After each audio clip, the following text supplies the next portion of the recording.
আল্লাহু আকবার। নওজোয়ান যুবক যখন মসজিদের ইমামের কাছে চলে গেছে, মসজিদের ইমামটা বড় আল্লাহওয়ালা বুজুর্গ। আজকে তো আমরা আল্লাহওয়ালাদের দরবারের ভিতরে যাইতে রাজি না, আল্লাহওয়ালাদের সোহবত উঠাইতে আমরা রাজি না। কথা কোন ঠিক কিনা? আজকে আমরা আল্লাহর ওলিদের কাছে যাইতে চাই না, হযরতে উলামায়ে কেরামের সংস্পর্শে যাইতে চাই না। হযরত উলামায়ে কেরাম হক্কানি রব্বানি পীর মাশায়েখ আল্লাহর ওলি রেজাউল করিমের দরবারে যাইতে চাই না, ওই চরমনায়ের ময়দানের ভিতরে যাইতে চাই না। এ বাবা, হে যুবক ভাই, একটাবার গিয়ে দেখো ওই চরমনার ময়দানের ভিতরে আল্লাহ তাআলা তার কেমন কুদরত প্রকাশ করছে। কথা কোন ঠিক কিনা?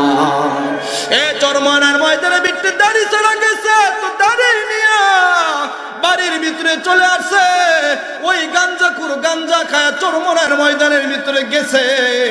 আল্লাহর ওলিদের 3 দিনে 7টা বয়ান শুনিয়া গাঞ্জাখুর গাঞ্জার কলকি ফালায়া, মাথার ভিতরে টুপি আর পাগড়ি পরিয়া, গায়ের ভিতরে জুব্বা লাগায়া এলাকার ভিতরে ঘুরে এমন যুবক প্রমাণ আছে না নাই?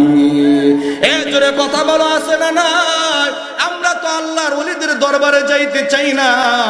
ওই যুবক মসজিদের ইমামের কাছে দৌড়াইয়া চলে গেছে, ডাক দিয়া কই, ইমাম সাহেব হুজুর, এরকম এরকম ঘটনা আমার সাথে হয়ে গেছে।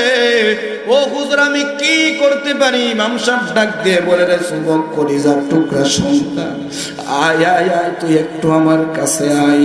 এই কথা বলিয়া এবার যুবককে ইমাম সাহেব কাছে নিচে টানিয়া যুবককে ডাক দিয়ে কই, রে বাবা, তোর গালটা আমি আমার সামনে দেশ না, একটু আগাইয়া। যুবক যখন তার গালটাকে আগাইয়া দিছে, ইমাম সাহেব এবার তার নাকটা ওই যুবকের গালের কাছে নিছে। যুবকের গালের কাছে নাকটাকে লইয়া একটা নিঃশ্বাস বিষর দিকে টান দিয়া ইমাম সাহেব একটা চিৎকার মেরে জমিনের ভিতরে পড়ে গেছে, অজ্ঞান হয়ে গেছে। যুবক এবার পেরেশান হয়ে গেছে। কি ব্যাপার? হুজুরের কাছে আসলাম বিষয়টা সলভ করার জন্য, এখন তো দেখি হুজুর নিজে অজ্ঞান হয়ে গেছে। লিল্লাহে তাকবীর, লিল্লাহে তাকবীর।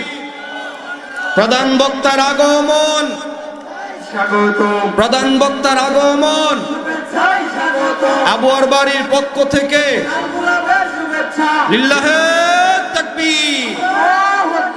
হযরত চলে আসছেন, অত্যন্ত গুরুত্বপূর্ণ আলোচনা করবেন শায়েখ হযরত মাওলানা মুফতি আব্দুর রহমান বেতাকি দামাত বারাকাতুহুম আমাদের মাঝে এখনই আলোচনা করবেন। আমার পরে